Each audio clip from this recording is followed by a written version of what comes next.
মাছের ডিম তো অনেকেই অনেকভাবে রান্না করে খেয়েছেন, কিন্তু একবার হলেও কেউ এভাবে মাছের ডিম ভাজি করে খেয়ে দেখবেন, দুর্দান্ত স্বাদের হয়। হ্যালো ভিউয়ার্স, আসসালামু আলাইকুম। সবাই কেমন আছেন? আশা করি সবাই ভালো আছেন। আজকে আমি রুই মাছের ডিম ভাজি করতে চলে আসলাম। তো এজন্য প্রথমে রুই মাছের ডিম আমি ভালোভাবে ক্লিন করে নিয়েছি।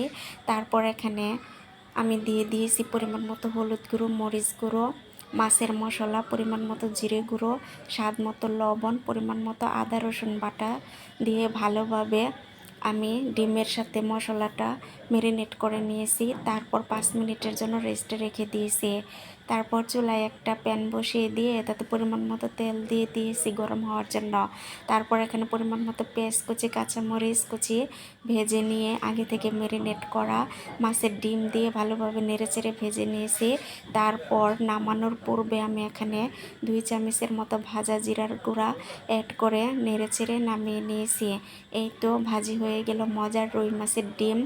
এখন এটা গরম ভাতের সাথে পরিবেশনের পালা। ট্রাস্ট মি, মাছের ডিম এভাবে ভাজি করলে খেতে কিন্তু দারুণ হয়। আপনারা একবার হলেও এভাবে ট্রাই করতে পারেন।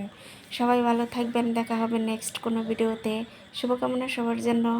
ধন্যবাদ সবাইকে।